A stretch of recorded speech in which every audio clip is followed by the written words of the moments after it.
No. Yeah, don't worry. Like, can you stop Dude, add some character. this guy? All right, I'm gonna start. Right, Inshallah. Are you doing something?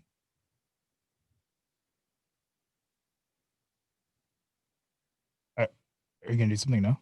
You said last one. Oh no, I did the last one. Okay. All right. 3, 2, 1.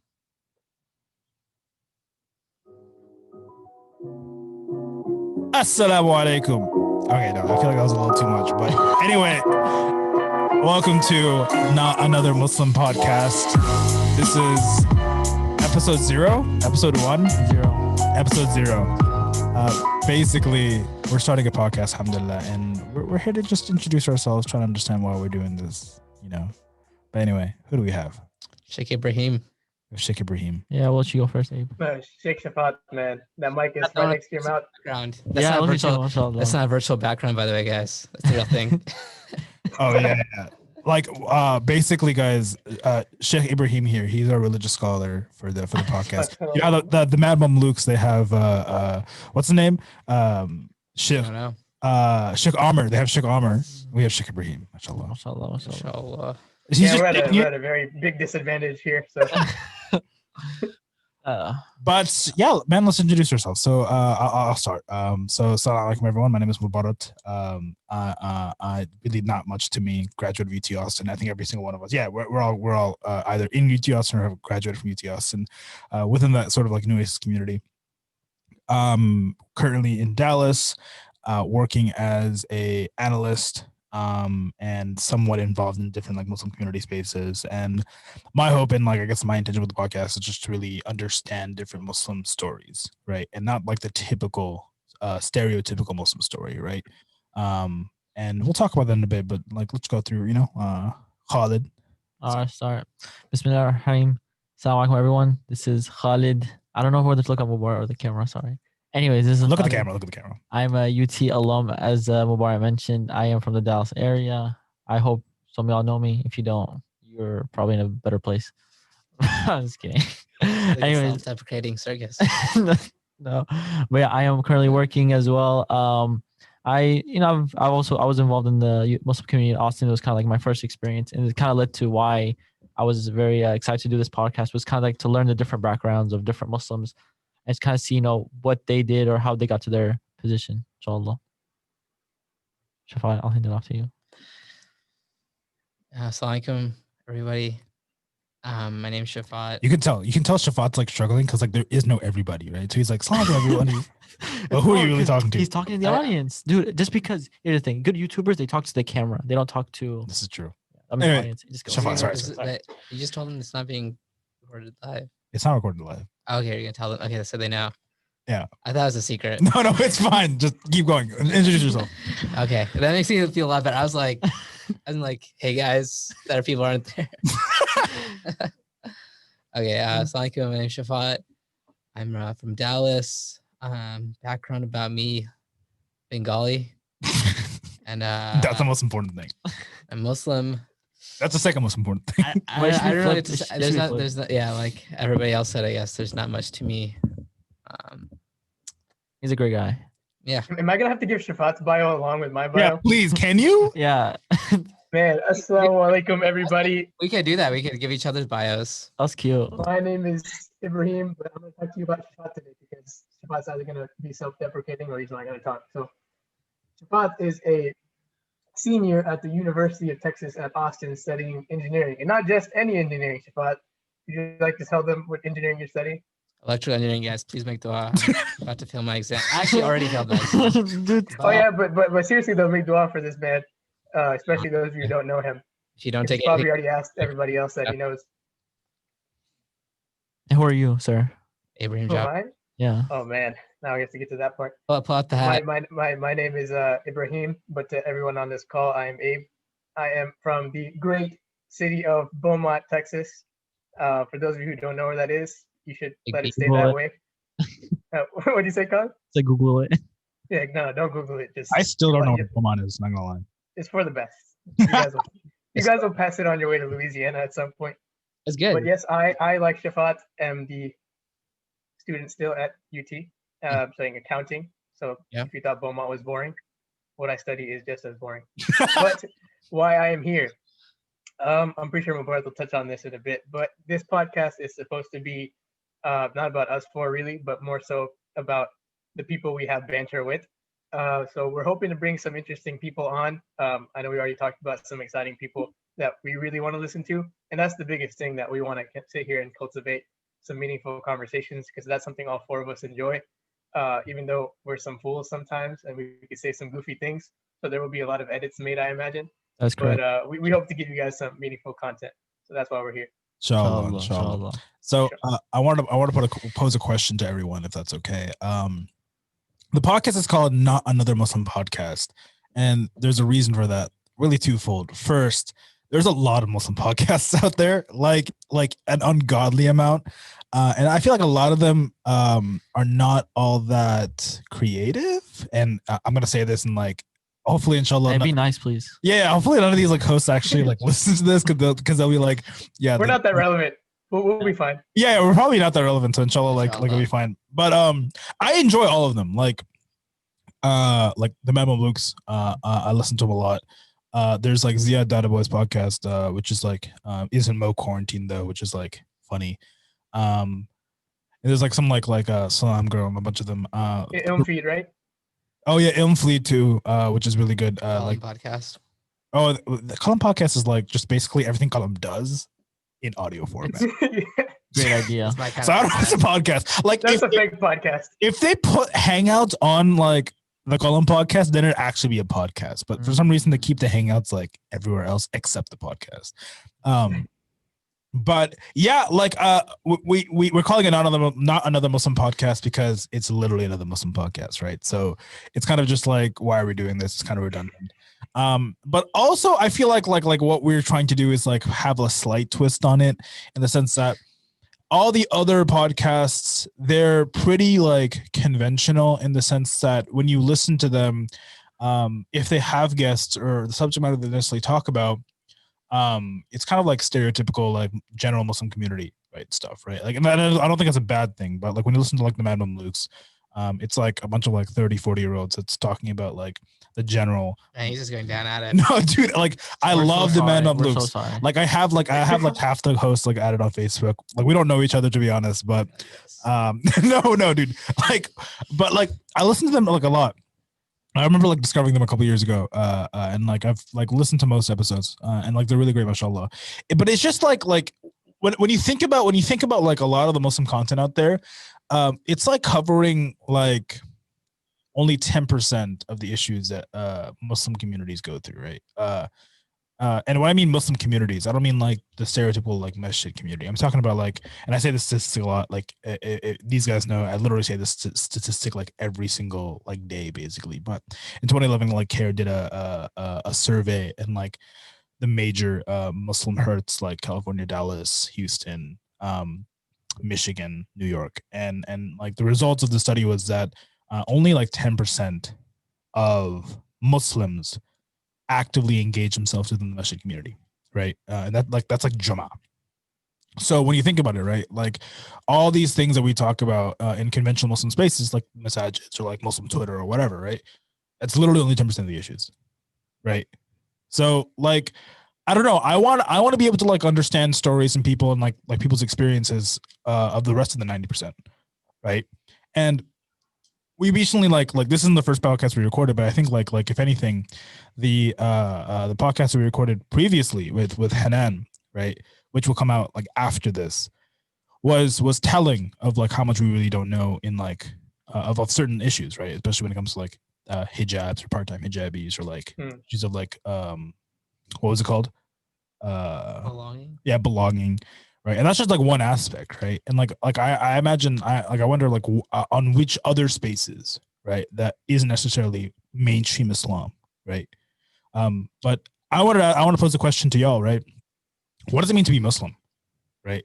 Like when I ask that, what immediately comes to mind? And like I already know, I have an assumption about like what you guys are going to answer, because like mashallah, Shafaat like studies like Aqidah, so he's gonna be like, well, you know, Ahl Sunnah wal Jama'ah is, you know, But yeah, and yeah, we'll start. Actually, Shafaat, let's start with you.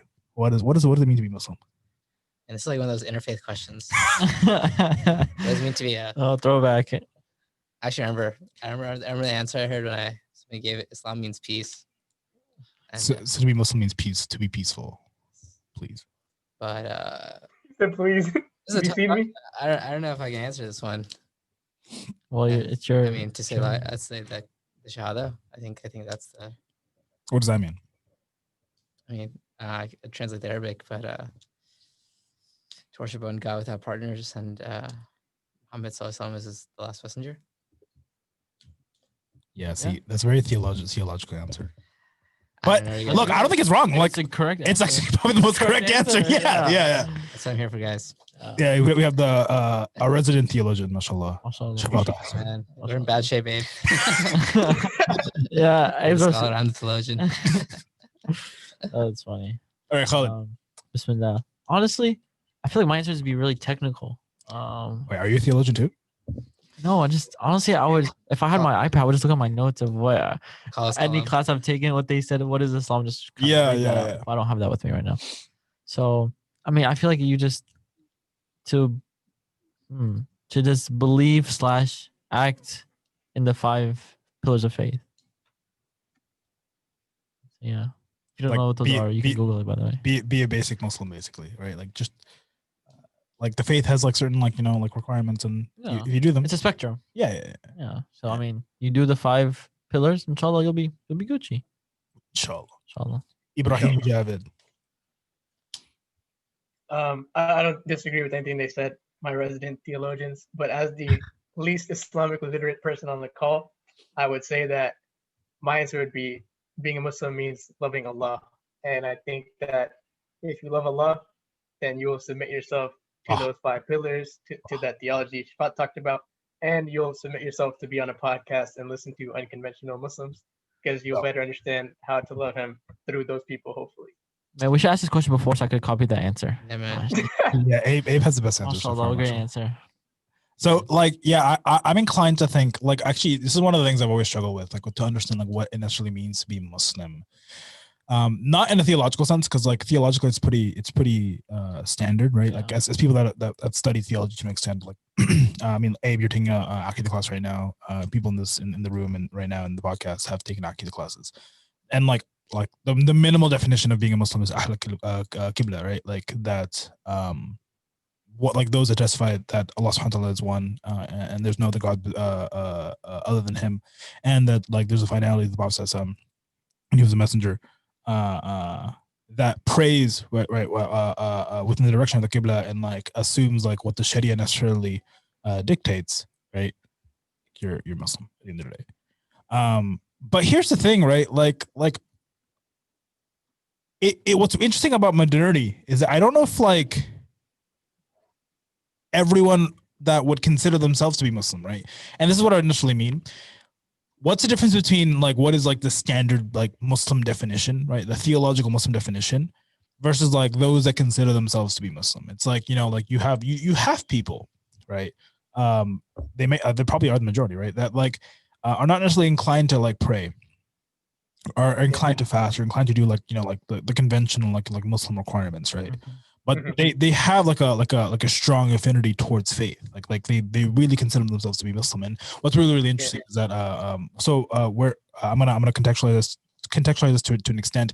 If you guys are following Muslim Twitter at the moment, there's a certain controversy, right, going on, where apparently Rihanna had like a fashion show that had a song, and I forget who the artist was, but had a song that within the production had a hadith of like Yawm al-Qiyamah in it, which is like super interesting, which is like terrible. And what's actually really interesting is that the producer of the song actually tweeted recently that she's trying to take it down of all streaming platforms. So like, alhamdulillah, like that's something that like that's good. People have like resonated with.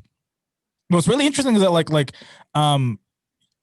whenever like the faith is necessarily like attacked, right? And like I think like we've seen that with Islamophobia, people will still have a strong affinity of like, you know, like aligning with, you know, what it like with Muslims, with what Islam is, even if like they aren't necessarily like the most practicing Muslims or like the most like strongly like believing Muslims, but as a sort of like identity, like they're really strong Muslims, you know what I mean? Mhm. So like at what point, right, like where do we like figure out I don't know how to like necessarily like figure out like what it means to be Muslim versus like, you know, the straight theological definition. And it's inherently a theological definition, right? Like we as people of tradition acknowledge that it's a theological tradition. It's theological definition.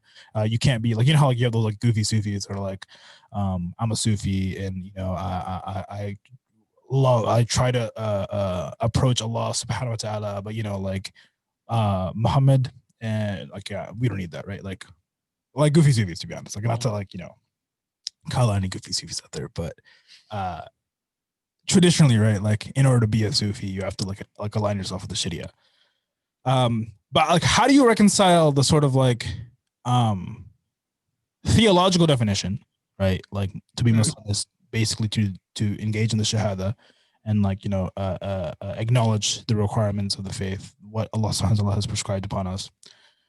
Versus like those that aren't necessarily like, you know, have an affinity towards that, but still strongly consider themselves to be Muslim, you know? Mhm. What are you guys' thoughts? It's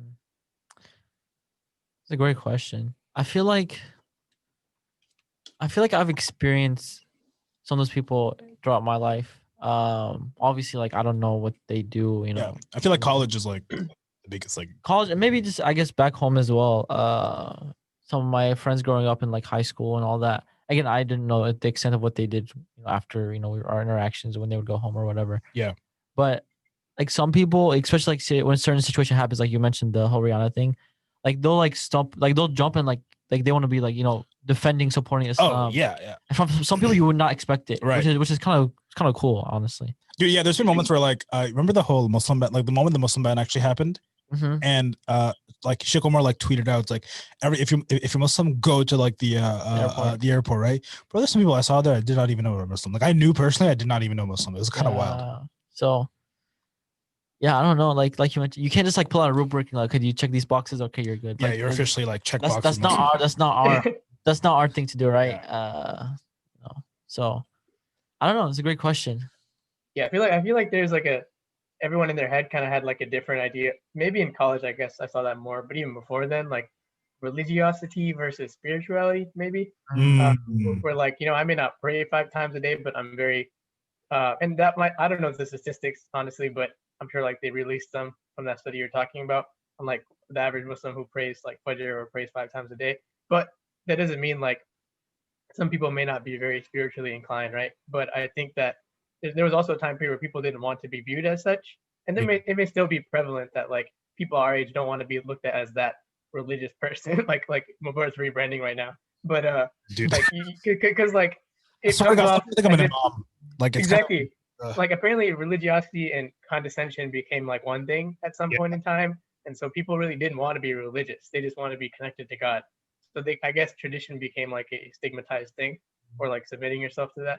But that's just how I kind of look at it, because I feel like maybe even I was like, I think I always was taught like to respect scholarship, if that makes sense. But if I wasn't taught that, I don't know if I would ever like submit myself to tradition. Yeah, I wonder if that's a product of colonialization, maybe. oh Yeah, I think Yeah, that maybe.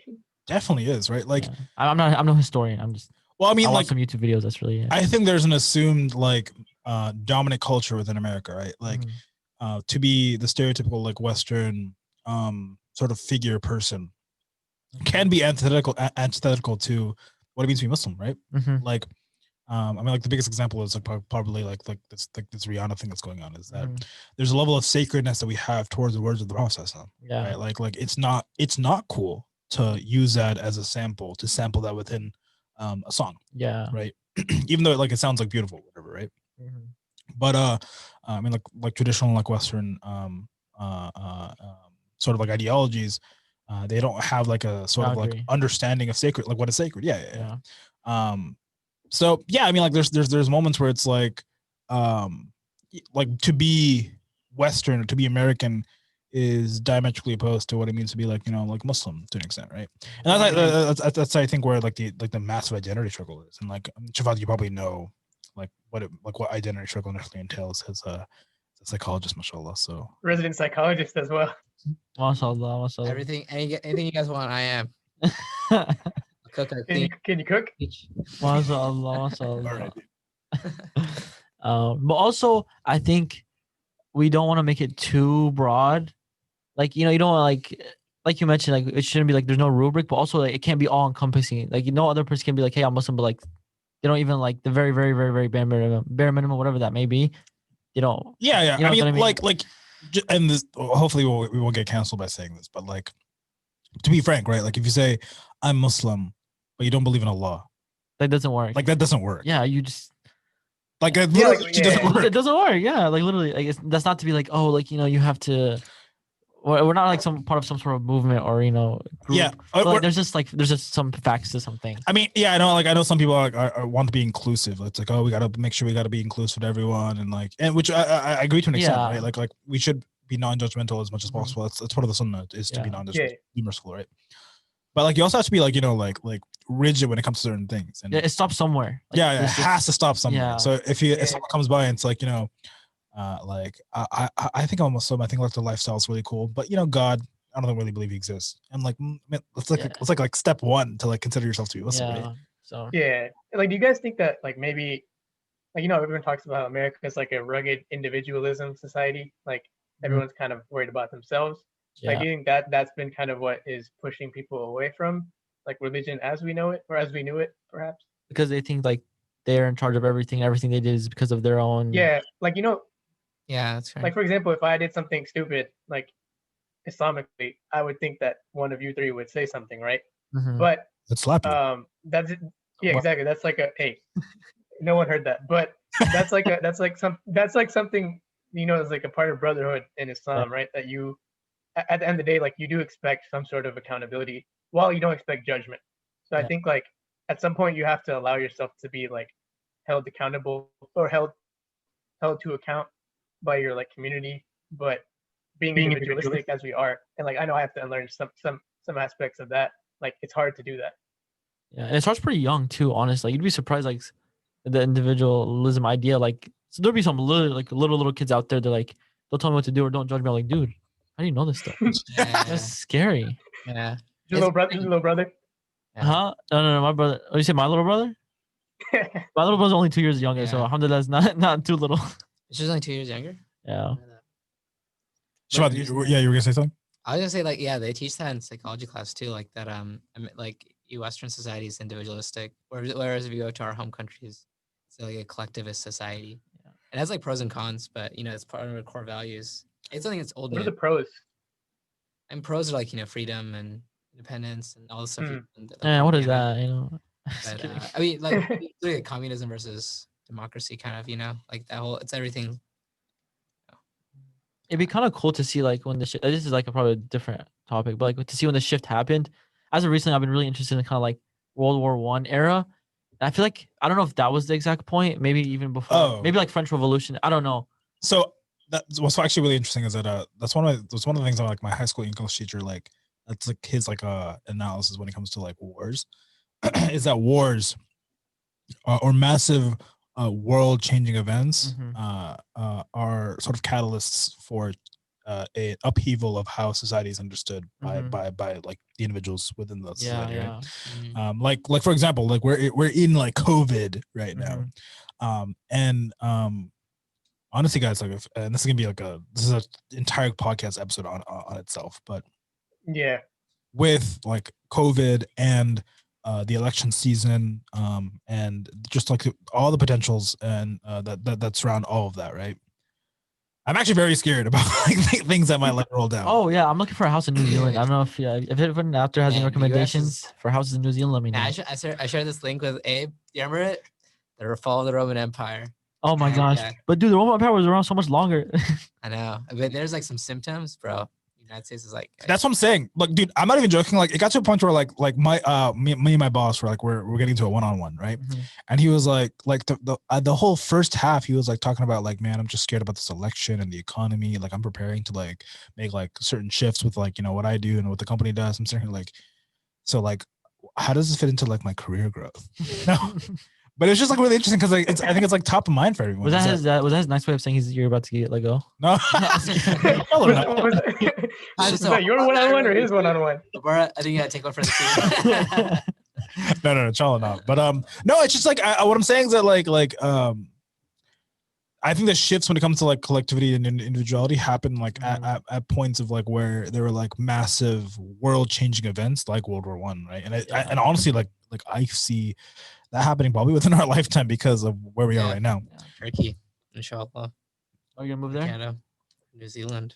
Honestly, I'll be down to move to New Zealand. I wonder how the weather is in New Zealand. Dude, it's so nice. It's literally like you're on an island. It's literally an island. Like what happens if you get hit by a tsunami? I don't know if so. What? I don't know if there's a tectonic plate around there. That's kind of random. I don't know the facts. And it's an island, right? So like if a wave would just, you can't like go into inland because No, but what's cool about New Zealand is you can literally go from the ocean to a few hours. You're on top of a mountain. Like you can go from skiing to like chilling on the ocean within a few hours. Whenever I hear It's about kinda running ideal. away from a flood to mountain, I think of that verse of the Quran. In the high Wait, school. I was like, no, like, wait, this is not gonna help us. this is not gonna work. SubhanAllah. But anyway, coming back to it, to answer your question, Abe, right? Like the collectivity versus individuality. I think that has to do with a lot of like how any individual or like any Muslim understands themselves, because like the religion itself operates within a collective understanding to an extent, right? Like there's an individual definition of being a Muslim, but like you're also part of like the ummah. Yeah. And there's a function that the ummah has in reference to how you engage with the faith, right? And Shafat might like disagree with me when it comes to this, but I do think that like a community has a level of responsibility over growing individuals, right? That Nurturing. Yeah, nurturing, right? Watering the seeds to this. Okay, sorry. I don't know what that means. No, but yeah, nurturing, like watering, growing. But that may not always be in the like way that we want it. You know what I mean? Like there's no one size fits all. That, but also like, Are you gonna like be talking about how we should beat our kids or something? no. But I'm saying is that like growing may not always be like a very like, you know, like loving or like, you know, all encompassing or you know, like, look, Allah subhanahu wa ta'ala, right, is just and he's merciful, right? And there's moments where we have to be just and where we have to be merciful.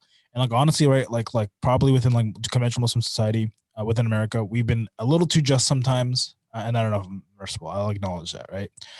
But there's times where like the justice of what people require is somewhat necessary, right?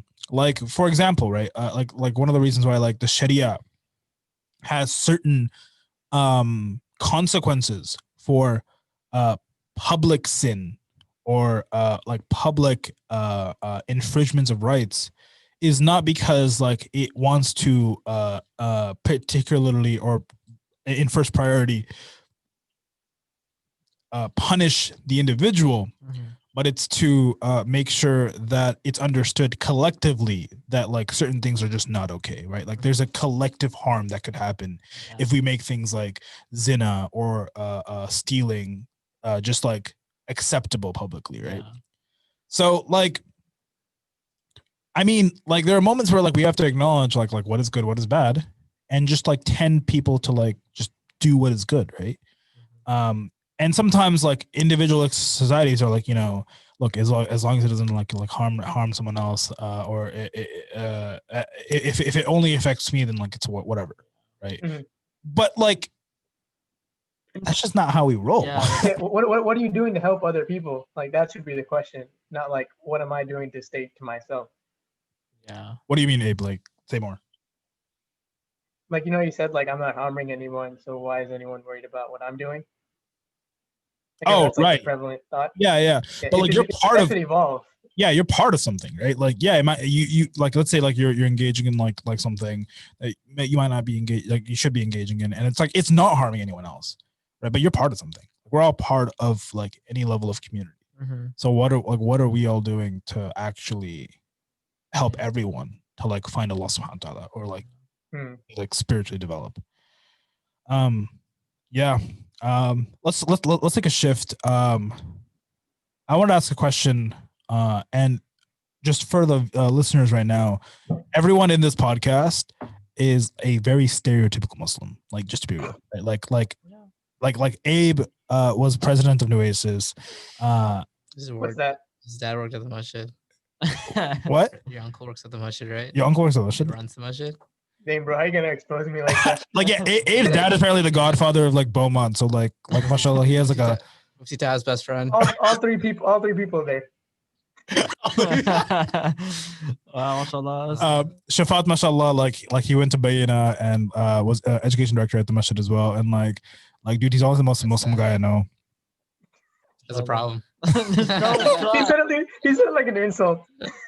Khalid was vice president of MSA and like works in like Muslim spaces. And like people think I'm an imam. So like, yeah, you're right. We're all very stereotypical. that's a thing, right? That's why Yeah, we're let's be at least we're honest. people's. Sorry, go ahead, Abe. Yes, at least we're honest. We didn't say we were good ones. We just said we were stereotypical. Yeah. Being stereotypical Muslim does not mean like you're a good Muslim at all. I don't think I'm a good Muslim. Yeah. Inshallah, we'll get there. Inshallah. But I wanted to ask, like, do you think Muslim communities, right, stereotypical Muslim communities that are more accepting of people like us, right, that like have like an affinity of like engaging in conventional Muslim faces like masjids and whatever, do you think they've done a good job in making sure that the wide array of Muslims are accepted? So you're saying like, has the stereotypical community been accommodating of the non-stereotypical person? Yeah, non-stereotypical Muslim. Great question. I feel like, so when I came to Austin, like that was like my Muslim community like enlightenment. Like back home, like my masjid was relatively small. It wasn't very active. Yeah. And to come and like, and most people my age were really didn't like, it wasn't in their affinity, right? But when I came to Austin, I was like, whoa, like there's people my age at the masjid. And I'm not saying this like when I was back home, I was going to masjid every time. I'm just saying like in general, like I would go there, I would see people my age, I would see my friends. Yeah, we were in a college town per se. But I don't know. I mean, I feel like when I was at least back in college, I saw a lot of different backgrounds.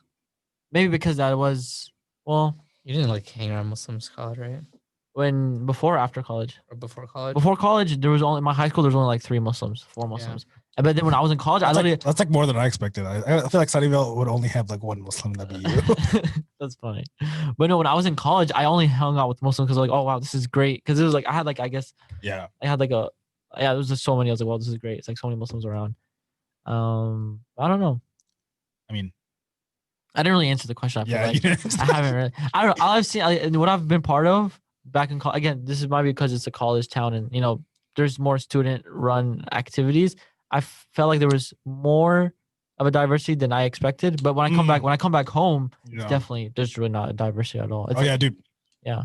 For people that don't know, Khalid's masjid so Arab is like 99% Arab. Yeah. Like I went there for Laylatul Qadr like 2 years ago, right? I was literally the only brown guy there. Like it was insane. Yeah. Like guy comes up, he's like, you know, hal tahki Arabi? I'm like, you should. You have a degree in Arabic. I would exposed. Speak Arabic like shway. But yeah, I mean, what do you guys think? Like, do you think like conventional stereotypical Muslim communities have been like, you know, accommodating or accepting of like non-stereotypical Muslims? No. Just fat no. I mean, no. I mean, yeah. Do you want to qualify that? The Muslims aren't accepting of other Muslims? Yeah. And I mean, I could give like what from your experience has like my Facebook feed and Twitter feed, something like that. You talk about establishments. What do you mean? I mean, no, even that, like yeah. community spaces also exist online. Oh yeah, you're right. Yeah. Especially now, this time. Yeah, I mean, we don't know that many gay Muslims. It's like one thing, or drunk Muslims, or I'm sure there's a lot. To your point. I mean, Shafaat, say more. This is a podcast. Yeah. at the end I of don't the day. know. Like Shafaat has a lot to say. Like we've talked. Bro, about, I know like, he does. You just gotta like. Shafaat's friends are like people that I'm sure have felt disillusioned at some point in Oh time. yeah. wait, what does that mean? Yeah, I was thinking Like about this. like they feel like they weren't, like they were turned off by the Muslim community essentially. I mean, yeah, that's everybody from ICI. That's a great example. ICI Call it the community. Man, if there's like a protest going right now, there's like a public page for politics. Oh, dude, yeah, the ICI community. Wallah, they get no like. It was good for like a year or two. They don't get time to breathe sometimes. Which was when I was in middle school, so it wasn't that bad. There was like 1 year ICI just like drama after drama after drama. It was insane. I was making dua for the community. Yeah, Bimam Kashif is great. Yeah. Mashallah, Bimam Kashif is a great Imam. But See, that itself is the problem too. Like drama in a masjid space, like that should be like exactly, yeah. non-existent. That could turn other people off too from even like thinking about it. yeah. Abe, what are your thoughts? Like, what do you think? Like, do you think stereotypical Muslim communities have been accepting or accommodating of non-stereotypical Muslims? So I'll qualify any criticism I'm about to say by saying that I respect the efforts of the older generation, and I think that they've run their course perhaps, but they've done a good job of establishing For the listeners, Ibrahim is and getting things set up. He's very peaceful. I don't know what you, but listen. Honestly, the Wi-Fi cut out, so I didn't even hear what you said. But what I'm saying is that there's going to be a reckoning in the Muslim community. That sounds dramatic, but I mean like there's going to be a shift where people like perhaps the generation right before us are going to start to get more involved, hopefully, in kind of cultivating spaces for people who aren't those typical Muslims to kind of come into the fold. I mean, we already see it, right? Like places like Roots. Yeah. Although like even Roots, is a bit more Muslim than it needs to be for those people, right? Yeah. I think it's amazing. I'm not saying that they're not doing it enough, but the crowd we're talking about, they need more, right? It needs to be like a fourth space. But I think it's like a question of people into your home, like having like guests into your home if the family's fighting. People always say that about like interfaith, for example. Like how can Sunni and Shia Muslims like not get together, but we're gonna go talk to the Christian community across the street. Yeah. So you hear that example a lot. But I think like for the older communities, older generation in charge right now, like maybe in their heads they think that that's a lost cause. We're not going to get those kids into the masjid or those individuals here anyway. So why not try to retain the people we already have, which is the stereotypical masjid-going people, and try to cultivate like a stronger base and then do that outreach. But I don't know if like there was ever a next step. Like they've set up masjids, they've set up Sunday schools, they've gotten like the best imams, they've become like fundraising arms for even like political activism at times. But like it seems like that next evolution still never really came. Yeah. The way you talk about your youth program, like it seemed awesome. Or at least like the earlier one that you talked about. But like there never seemed to be like a next step from there. Like in all the communities. Yeah. Like they haven't even gone to where you were yet. Oh yeah, 100%. Yeah, no, so I definitely agree, but so here's the thing. I'm not afraid to like be not PC, so I'm about to qualify everything. Guys, we're sorry already. If you see some random jump cuts, it's because we edited it out. I'm just telling you right now. Look, I'm gonna be very, very frank in the sense that I don't think like conventional Muslim communities in the past like couple of decades done enough to actually like cater to the wide array of Muslims that exist. Yes, like we thank and we acknowledge the sort of people that have like built communities from the get-go, right? Like Islam's like what 50 something years old, and like I do think they've done a lot of work to create foundations necessary for Muslim communities. But look, when you like listen to that like CARE study that like only 10% of Muslims like basically go to Jummah, right? Like you can have any event, you can have any program, you can have any service, and you're like failing, right? Like you're literally only operating or acknowledging or providing services for only 10% of the communities, right? And I think like Shafaat, like what you said, right? Like that has to do with a lot of like not really like providing services with of things that like just generally like people like go through, right? Like there are like alcoholic Muslims, right? Like there are gay Muslims, right? there are Muslims that struggle with like general like societal ills, and we should do a better job to like provide for them. Because at the end of the day, right, like a masjid or like a community space is like a hospital for the broken, right? Like the conventional like poetry, poetic sort of term right there. But also, right, like I just think that the Muslim identity is inherently something that strives to get as many people within the identity space, if that makes sense. So like it's not it's exclusionary in reference to like theologically this is what we believe, but it's not like it doesn't stop there. It's like this is what we believe, no one else can be Muslim, right?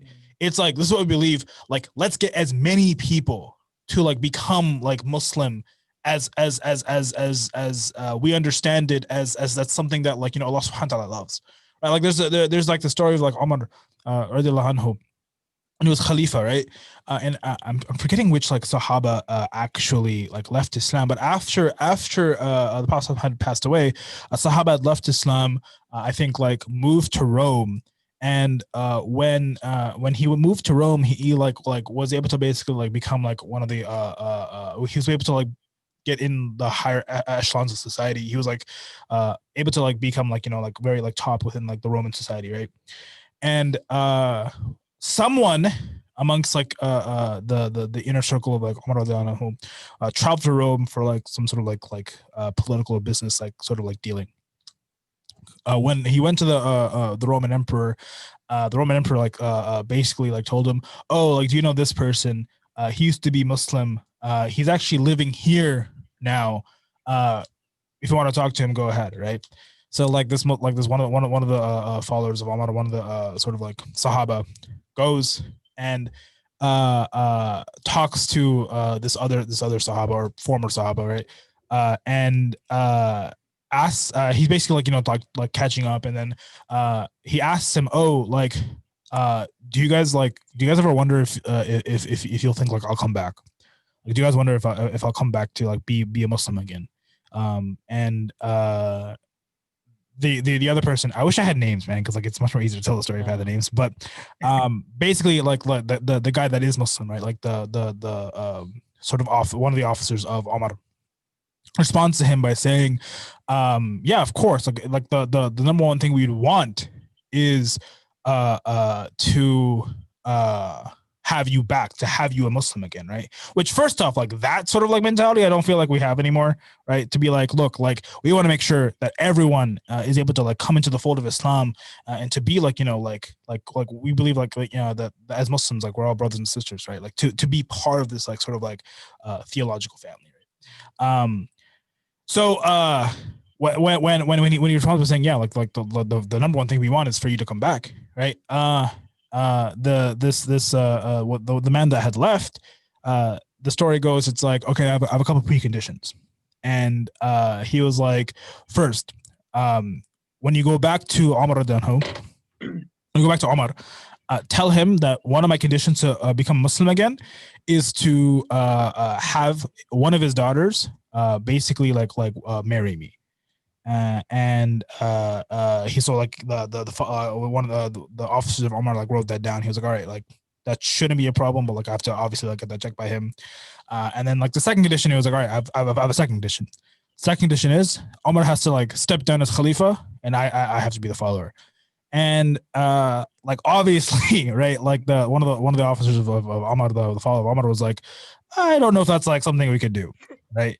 Like that's probably gonna like cause more problems than like anything, right? So, but like I'll write it down. I'll tell Omar.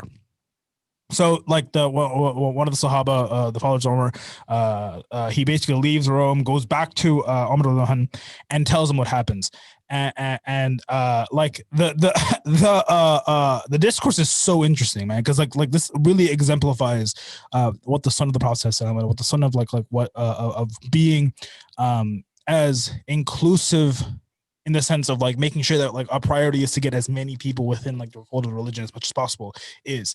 So the man, he comes back, he tells Omar, oh, such and such, you know, he left Islam, he went to Rome, I actually met up with him, right? And he had a couple of conditions. He's actually willing to come back to Islam, but he had a couple of conditions. His first condition was that you marry one of your daughters to him. And Umar radiallahu anhu was like, oh yeah, done deal, let's do it, right? Like I'll marry like whoever he wants, right? As long as he comes back. And then he's like, okay, cool. His second condition was, and this is where I kind of drew the line, to be honest. His second condition was that that you step down as Khalifa. But I told him no. And Umar was like visibly angry. He was like, why did you say that? Right? Like, wallahi al-azim. Like I would have done everything I could to at least agree or like get him in, right? Because like that's the priority. Like that's the priority, right? Like he left Islam, right? I would have said anything to get him back, which is wild to think about. Like can you guys like see yourself? Let's say I think like what, only 2 people on this podcast work, but let's say you had a theoretical job for even Shafaat. Inshallah. And like one of your coworkers comes up to you and he's like, yo, if you leave your job right now, I'll be Muslim. Would you be willing to do that? Honestly, I would, but that's more because how I like my job or not. But hey, at least he's honest. Yeah, at least he's honest. That's not a hard decision. No, but I mean, like, let's say like you have the best job in the world. Let's say like Shafaat, you're like freaking like, what's it called, like like you're like a team lead at Google. I don't know. That's not your ideal job, but let's just say it is. I mean, yeah, That's hard. That's a hard question. Yeah. Right? Like, because that's your livelihood too. It's not, bro. Like, it's not just like, oh yeah, here you that's can true. have a job. Yeah, some of us have families. Umar was yeah, like, dude. Umar has like didn't just have a family. Like he had a freaking nation to like take care of, right? And he was like, look, like this guy left Islam. That priority is to get as many Muslims into Jannah as possible, right? Like we got to bring him back. And if like the condition is a simple thing as like getting married, or like something like dunya, like a position, like give it to him. Like we gotta make sure he's back in, right? Which I don't know. Honestly, like here's the thing: I'm not convinced that stereotypical Muslim communities would not just do that, but just prioritize or have like a framework of understanding that the priority is to get as many Muslims into Jannah as possible, right? And like again, like inclusive to the fact that like this is a truth of reality that we assume, and we're not trying to be exclusionary to the fact that like, oh, only like, you know, the most esoteric or like high echelons of people can only be Muslim. No, it's like anyone can be Muslim, and we want to make sure that like you like we have communicated the religion enough to you, or like we've been able to convince you enough to where you accept what we accept, right? Yeah, and that's like definitely like a good reminder to all of us that like that energy that he had towards like someone coming back to Islam, like that same energy of like inclusivity should be there, and like people who get pushed out of like communities or like unmosqued, or people who don't feel like, you know, they're welcome in the first place, like in like a masjid, for example. And like I know I hear like statistics about like reverts leaving the fold of Islam, like because they don't get help. So, like I think that's very scary to think about that. Yeah. Shafaat, we're actually about to wrap up. What's also funny, guys, is that and this is totally okay because like it's our first one. So the way that I have like the podcast recorded, the audience can't see those comments. So they can. Yeah. Oh, really? That's fine. It's just like you know, we're gonna wrap this up soon, inshallah. But like, you know, no, Abe, I agree, man. Like it's like treating like reverts and converts like particularly like it's I don't think we've gotten it right. But even like the revert convert experience is probably like more closer of an experience to like how non-conventional, non-stereotypical Muslims naturally engage. You know. Yeah. But inshallah, the hope of the podcast, at least, is to really understand. You said like a whole Muslim topic. That What? You said a whole Muslim topic. What do you mean? It's kind of ironic. What do you mean? Because our name's not another Muslim podcast. We did like a Muslim. Yeah. Hey, we already exposed ourselves on. That's okay. What was I saying? I don't mind. It's a good topic. So we are excited for y'all to come with us on this journey. Yeah. The point of the podcast is to really understand like these non-conventional stories, so that like we're a bit like as people that like, I mean, we're not community leaders in any sort of way. Like, to be honest, right? Like we're kind of like we're tired of community leaders, if that. Like we're just like we're just Muslims, alhamdulillah. But like I think to be able to like record and really understand the conventional or non-conventional Muslim story, right?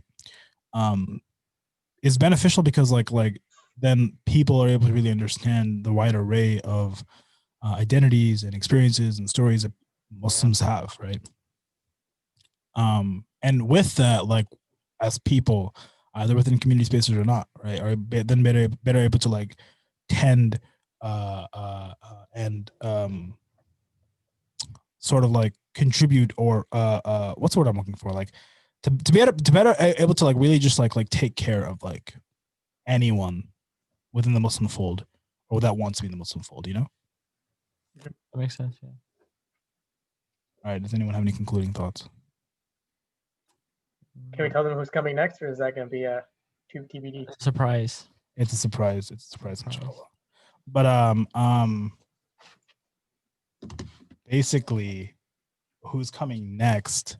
The whole part of the podcast is to really just get as many like non-conventional like people as much as possible, or people who have like non-conventional stories. So like what we had like Hanan come, we've done the recording already, and like that, like I wouldn't say she's a non-conventional Muslim, but she has a very non-conventional story, and like the sort of research that she did, and like, we had a really good conversation about like identity and hijab and belongingness, and the people that we bring would probably either have a non-conventional story or have a very good experience in like engaging with and like people that are like non-conventionally Muslim. So like some of the people that we'll bring in will be like Sajid Ibrahimi, who he's like probably one of the most stereotypical Muslims out there, particularly because like he's like a Qalam student of knowledge, but like guy is like super like popular on TikTok and like has access to like youth and kids that like the conventional masjid youth group just doesn't have access to, right? And like the questions that he gets, it's like so far out there, not out there in a bad way, but it's just like like just like things you won't even think about. Like the tweet that got popular was what was it? Sorry. Oh no, please don't talk about that. No, but this is gonna be a podcast topic. But it's like if you like change or like get naked in front of your phone, like you're just like changing your clothes in front of your phone, right? Is that haram because like the NSA or like the FBI records or like sees like what's like whatever through your phone camera? That's funny. And that tweet like went viral because like someone actually answered him. I asked him that, right? But dude, he tweeted. I was kind of wondering the same thing. I was like, man, like, is it haram? Like, I don't even know. I mean, if anything, it'd be haram for them, not haram for you. That's true. You're the one that are trespassing on your space. Oh, you're the one who asked, aren't you? I would not ask such question because I also don't. Maybe they might look at us. If they're looking at me, then they're getting a good view. So I really don't know what to tell them. No, but the learning is that like, yo, like first, like imagine you think like any like imam that we would know would ever be asked that question. They're probably like, what are you doing? What are you talking? At best, like one of them. What do you mean? Like I said, like I don't think anyone would get asked that question, but at best, like one. Right. So I really want to bring Sajid on, dude. I don't know what's going on in my throat, but it's telling you shouldn't. Yeah, we're done. We're bringing someone like Sajid on because like he just has access to like people like that think about Islam, right? Because they want to do something halal, but like just in ways that are non-conventional, right? Like I don't even think about like changing in front of my camera, changing in front of my phone. Yeah, my phone would be facing up anyways. Why would I don't know, I'm not gonna ask. But anyway, we're gonna wrap up. We have a pretty good lineup for season 1, inshallah. About 8 episodes, sorry, of people that we think that are really interesting to talk to about unconventional stories. That we hope that you guys will enjoy.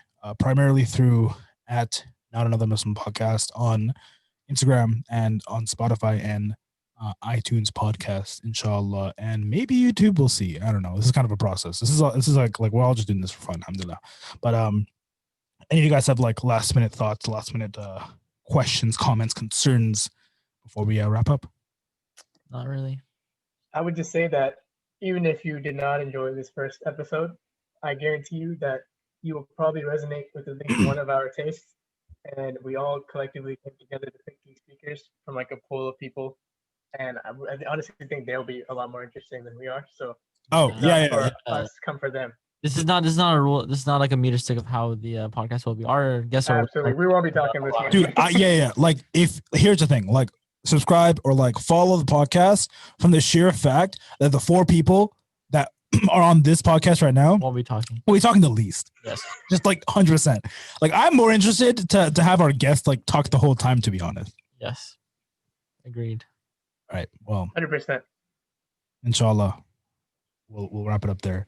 Assalamu alaikum wa rahmatullahi wa barakatuh. I'm just gonna roll out with the outro music. Well,